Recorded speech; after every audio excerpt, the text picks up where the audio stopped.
దీపావళి అమావాస్య తర్వాత వచ్చే కార్తీక శుద్ధ చతుర్థిని నాగుల చవితి పండుగ అంటారు. ఈ నాగుల చవితిని నాగ చతుర్థి అని కూడా పిలుస్తారు. ఈ రోజున నాగదేవతను పూజించి పాలు అర్పించటం వల్ల పాపాలు నశించి కుటుంబంలో సుఖశాంతులు నెలకొంటాయని విశ్వాసం. ఈ పండుగ రోజున ఊరిలో ఉన్న దేవాలయాల్లో ఉన్న పాము పుట్టల్లో లేదా ఊరి బయట ఉన్న పుట్టల్లో పాలు పోస్తారు. పుట్టలో పాలు పోయడం అనేది అనాదిగా వస్తున్న ఆచారం. పట్టణ నగర ప్రాంతాల్లో కంటే గ్రామీణ ప్రాంతాల్లో నాగుల చవితి సందడి ఎక్కువగా ఉంటుంది. చవితి నాడు సర్పాలను పూజిస్తే సర్వరోగాలు, వైవాహిక జీవితంలో దోషాలు, గర్భదోషాలు పోయి ఆరోగ్యవంతులవుతారని భక్తుల ప్రగాఢ విశ్వాసం. మన పురాణాల్లో నాగుల చవితి గురించి ఎన్నో కథలున్నాయి. దేశమంతటా పలు దేవాలయాల్లో నాగేంద్రుని విగ్రహాలు కనిపిస్తూనే ఉంటాయి. ఈ నాగుల చవితి నాడు నాగేంద్రుడు శివునికి వాసుకిగా, శ్రీ మహావిష్ణువుకు శేషుడిగా తోడు ఉంటాడు. కాబట్టి ఈ చవితి రోజు భక్తులు పూజ చేసి నైవేద్యములు సమర్పిస్తారు. ఇలా చేయటం ద్వారా సర్వరోగాలు పోయి సౌభాగ్యవంతులు అవుతారని విశ్వసిస్తారు. కుజదోషం, కాలసర్ప దోషానికి ఆదిదేవుడు సుబ్రహ్మణ్య స్వామి. కాబట్టి నాగుపాము పుట్టకు పూజ చేస్తే కాలసర్ప దోషాలు తొలగిపోతాయని శాస్త్రాలు చెబుతున్నాయి. అయితే నాగుల చవితి నాడు నాగపూజ అనంతరం నాగుల చవితి కథను చదవటం లేదా వినటం అనేది ఎన్నో తరాలుగా కొనసాగుతున్న సాంప్రదాయం. ఇది విన్నవారికి లేదా చదివిన వారికి 7 తరాల పాటు సర్పభయం ఉండదని నమ్మకం. నాగుల చవితి నాడు తప్పక వినాల్సిన ఆ కథ గురించి ఇప్పుడు తెలుసుకుందాం. శ్రీ నాగ చవితి వ్రత కథ. సూత మహర్షి సౌనకాది మహామునులకు ఈ విధంగా చెప్పుచున్నాడు. మహామునులారా, ఈ నాగ చవితి వ్రతమును కార్తీక శుద్ధ చవితి నాడు ఆచరిస్తారు. ఈ వ్రతం ఆచరించటం వలన సంతానం కలగని వారికి కూడా సంతానం కలుగుతుంది. కన్యలకు వివాహం సిద్ధిస్తుంది. కాలసర్ప దోషాలు, నాగదోషాలు, చర్మరోగాలు, కళ్ళబాధలు, చెవి బాధలు నివారించబడతాయి. పుట్టిన పిల్లలు ఆరోగ్యవంతులుగా ఉంటారు. ఆ కుటుంబాలలోని వారికి వంశాభివృద్ధి కలుగుతుంది. పంటలు బాగా పండుతాయి. అటువంటి వ్రతరాజము ఈ శ్రీ నాగచవితి వ్రతము. ఈ వ్రతానికి సంబంధించిన కథను చెబుతాను, శ్రద్ధగా ఆలకించండి అని ఈ విధంగా చెప్పసాగారు సూత మహర్షి. కశ్యపుని వలన కద్రువకు 1000 మంది నాగులు జన్మించారు. వారిలో ప్రధానులైన వారి పేర్లను చెబుతున్నాను, శ్రద్ధగా ఆలకించండి.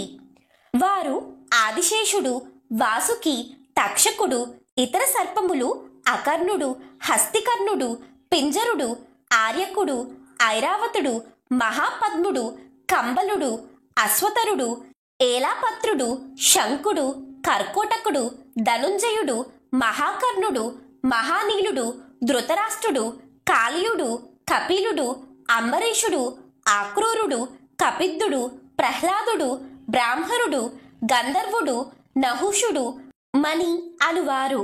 వీరి సంతానం జగత్తు అంతా నిండిపోయింది. వీరికి మనుషులు కనబడగానే కాటువేయటం ప్రారంభించారు. ఆ నాగుల విష ప్రభావం వలన వెంటనే బూడిదయ్యే మానవులు ఈ బాధను భరించలేక బ్రహ్మ దగ్గరకు వెళ్లారు. దేవా, నీ సంతానమైన నాగులు ప్రతిరోజు మనుషులను, పశువులను నాశనం చేస్తున్నాయి. మేము ఆ పాములను సంహరిస్తున్నాము. ఈ పాపపు పనులు జరగకుండా తగిన మార్గం చూపమని ప్రార్థించారు.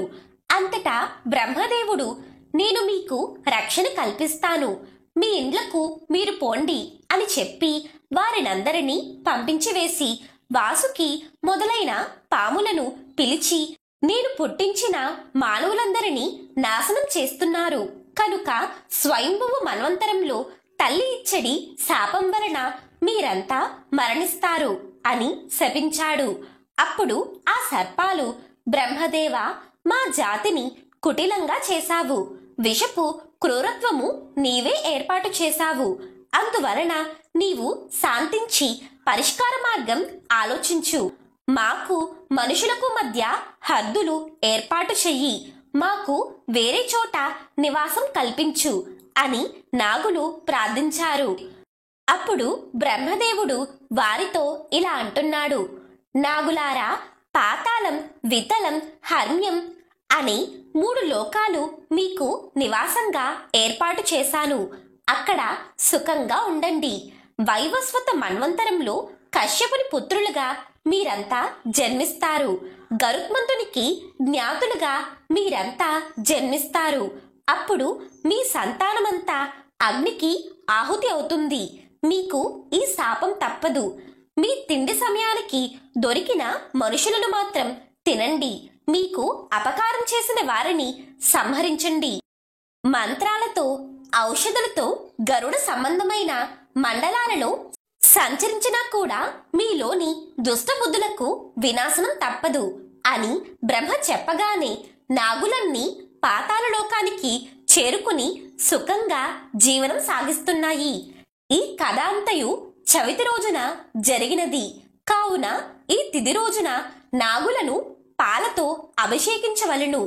కద్రువ సంతానమైన నాగులలో ఆదిశేషుడైన అనంతుడు శ్రీ మహావిష్ణువుకు తల్పంగా మారిపోయాడు.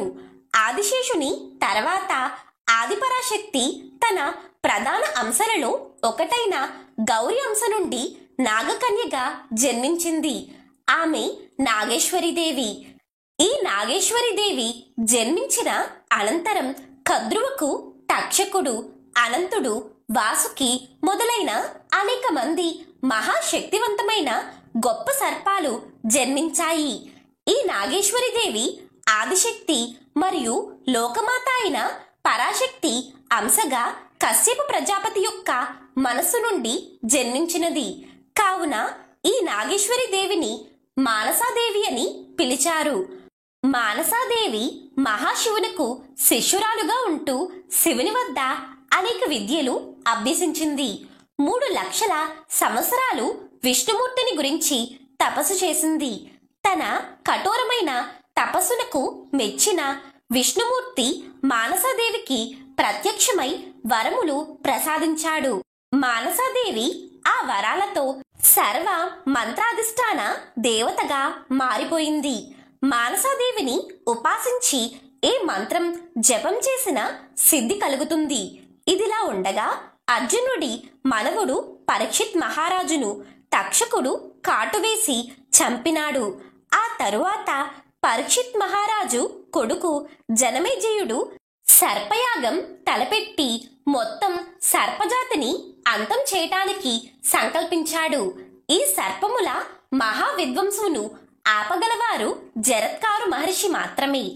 జరత్కారువు బ్రహ్మచర్యం పాటిస్తూ కొన్ని వేల సంవత్సరాలు తపస్సు చేశాడు.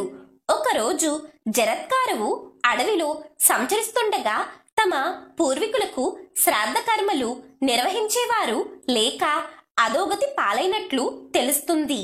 అది విన్న జరత్కారువు తనకు వివాహం చేసుకోవటం ఇష్టం లేకపోయినా పితృదేవతల పరిస్థితిని చూసి నా పేరు ఉన్న కన్య నాకు అప్రయత్నంగా లభించినప్పుడు వివాహం చేసుకుంటాను అని సంకల్పించుకున్నాడు.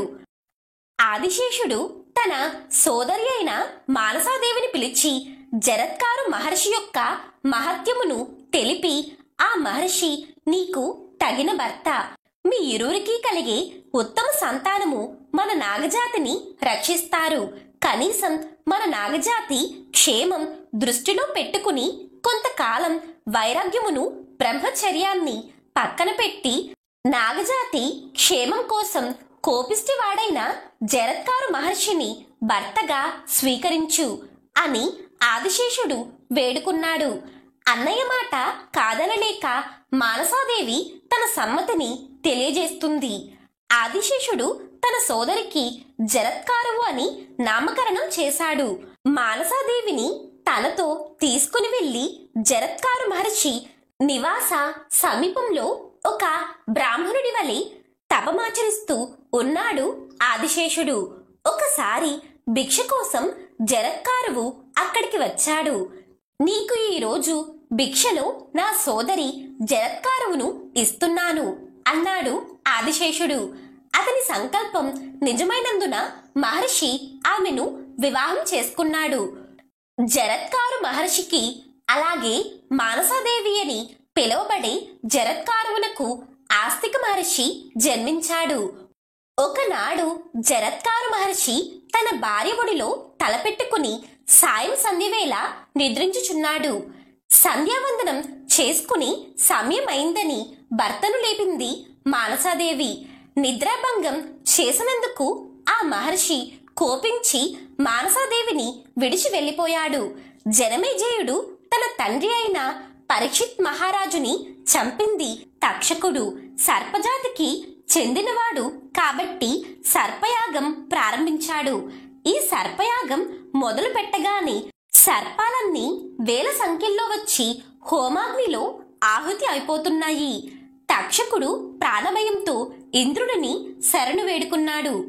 ఋత్వికుల మంత్ర బలంతో తక్షకునితో సహా ఇంద్ర సైన్యం కూడా కదిలి హోమగుండంలో పడటానికి కదిలి వస్తున్నప్పుడు అది చూసిన ఆస్తిక మహర్షి యాగశాలలోకి ప్రవేశించి జనమేజయుడిని శాంతిపరిచి సర్పయాగం ఆపివేయించాడు.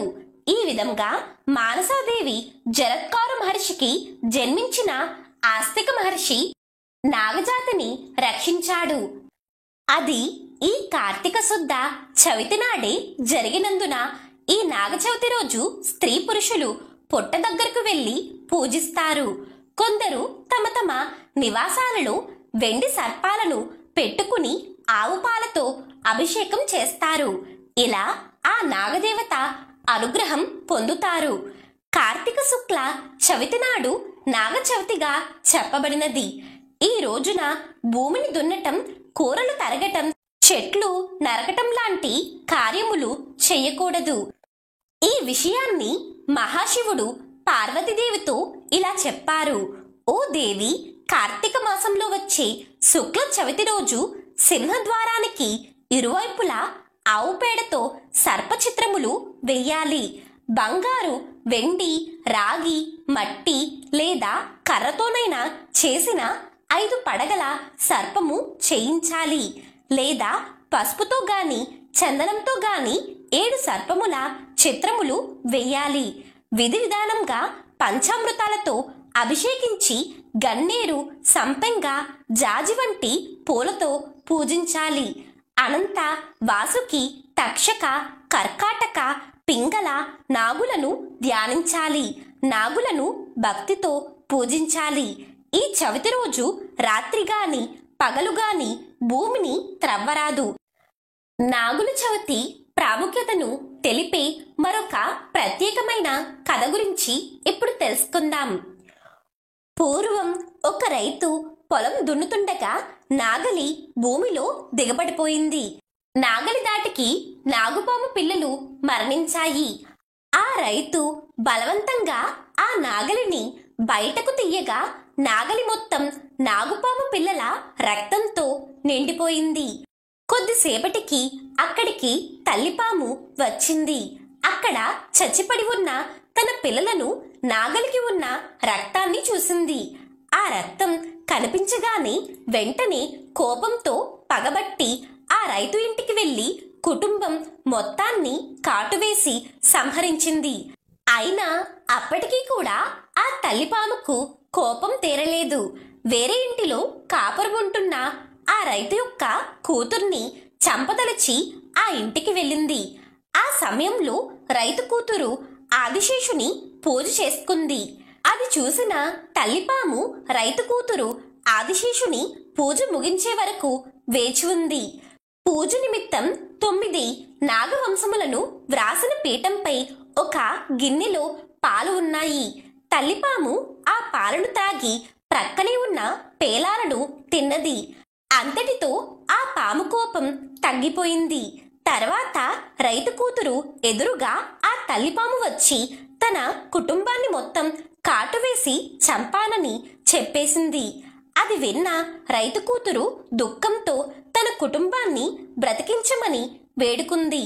అప్పుడు తల్లిపాము కొంచెం అమృతం ఇవ్వగా ఆమె వారి కుటుంబానికి అమృతాన్నిచ్చి బ్రతికించింది.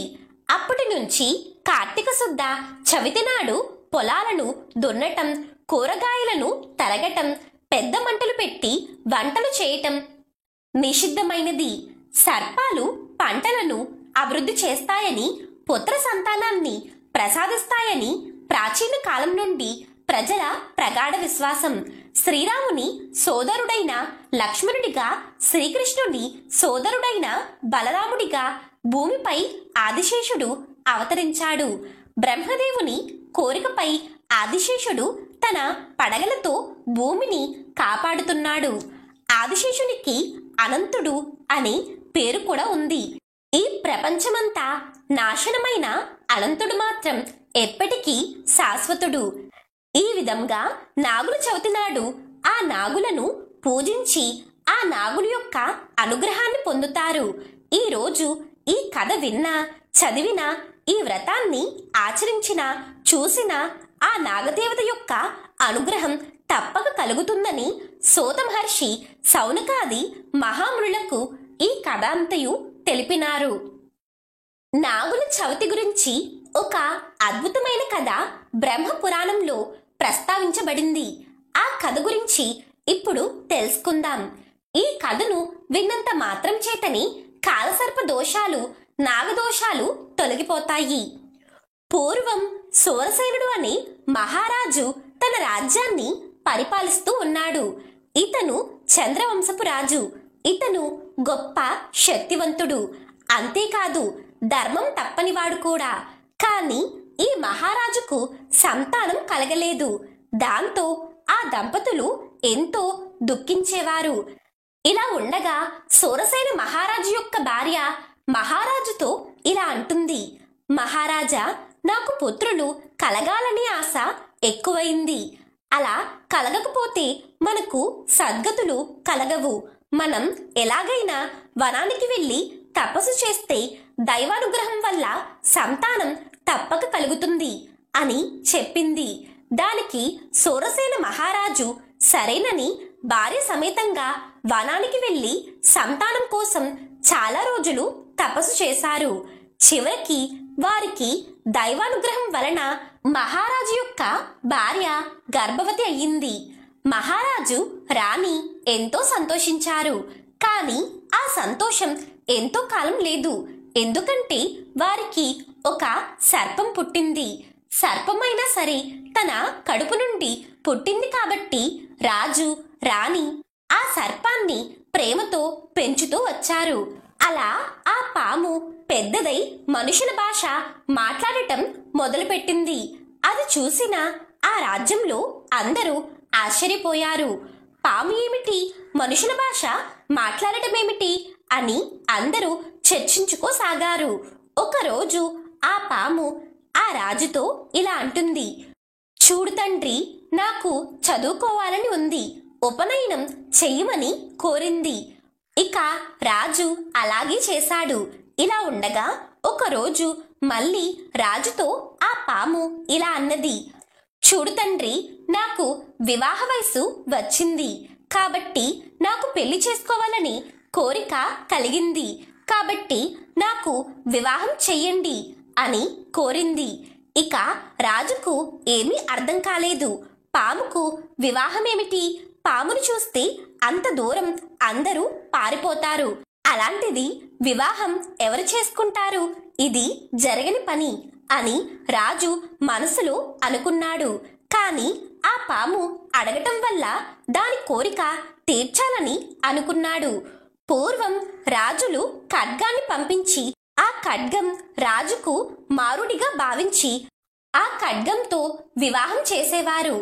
అలా జరిగినా అది వివాహంలాగే పరిగణిస్తారు. ఇక రాజు అలా ఖడ్గాన్ని పంపి పొరుగు రాజ్యం యువరాణితో వివాహం చేసి ఆమెను రాజ్యానికి రప్పించారు. ఇక ఆమె అత్తవారింటికి వచ్చి తన భర్త ఒక పాము అని తెలుసుకుని మొదట ఎంతో బాధపడింది. అయినా నా కర్మ అలా ఉంటే చేసేదేముంది అని అనుకుంది. ఆమె ఏమాత్రం భయపడక ఆ పాముతో కలిసి మెలిసి జీవిస్తూ ఉండేది.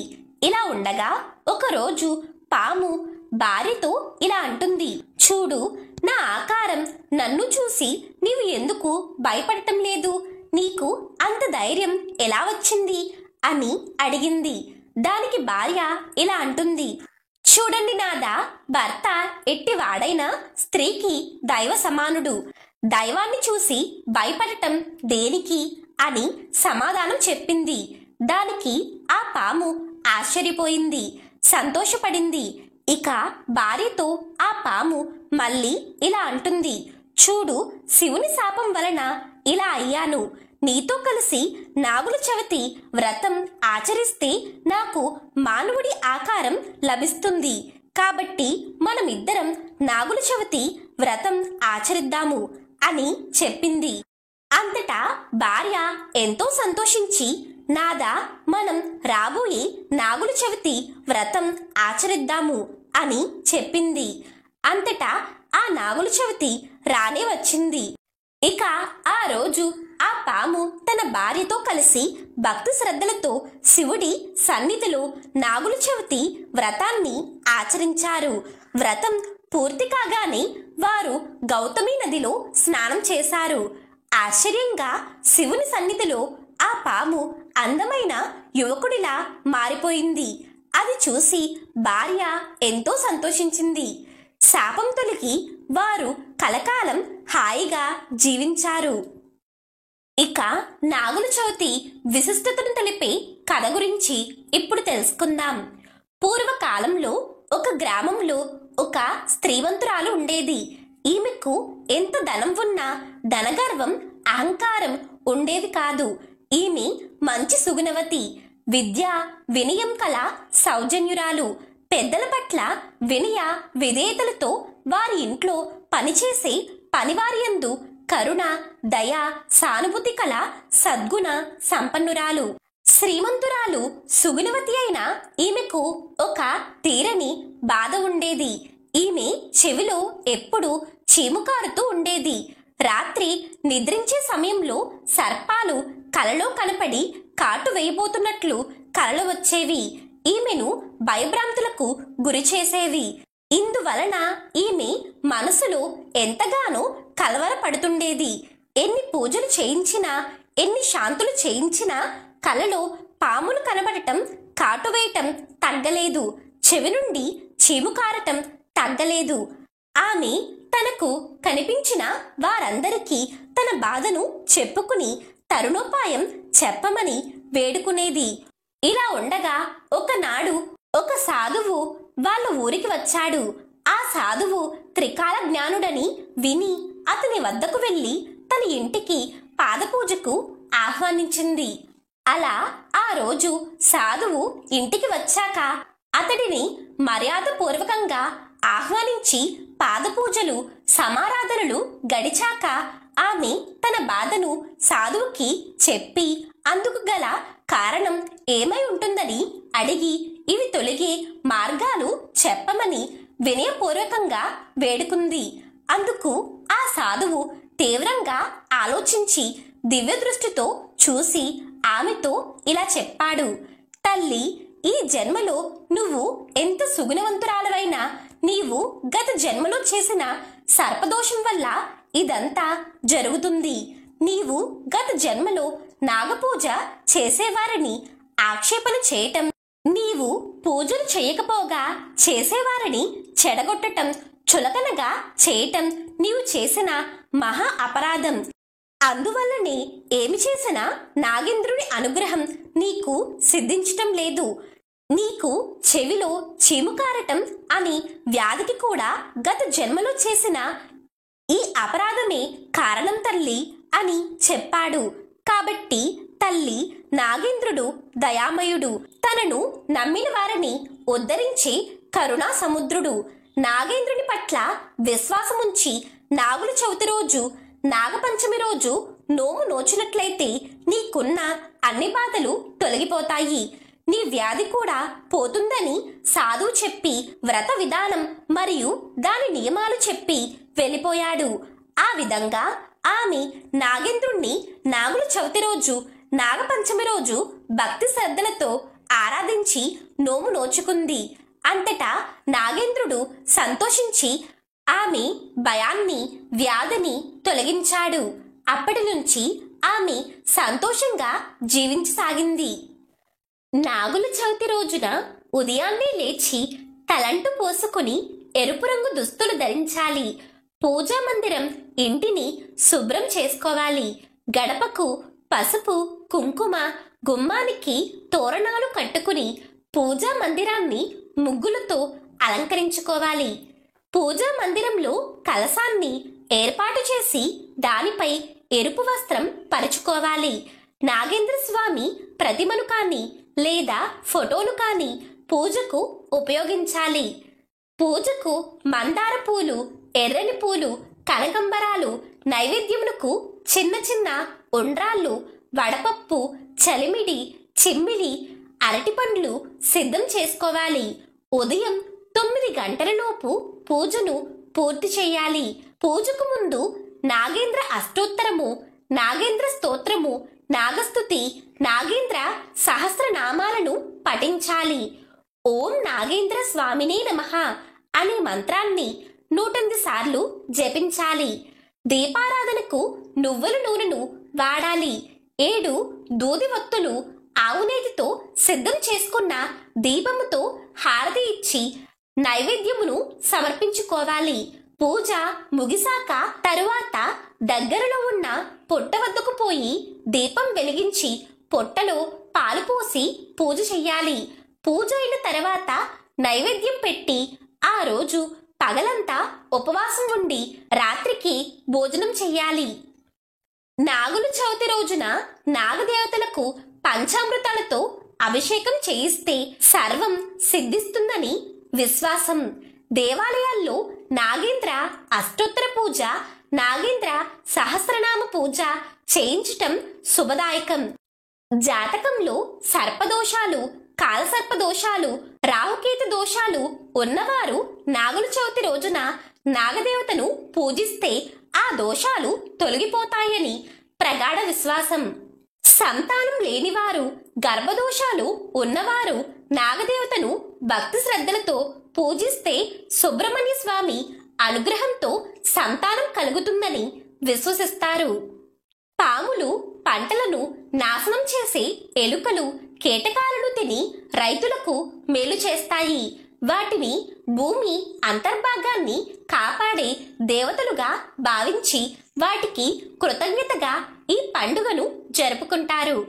యోగ శాస్త్రం ప్రకారం మానవ శరీరంలో వెన్నుముకకు అనుసంధానమైన మూలాధార చక్రంలో పాము ఆకారంలో ఉండే కుండలిని శక్తి ఉంటుంది.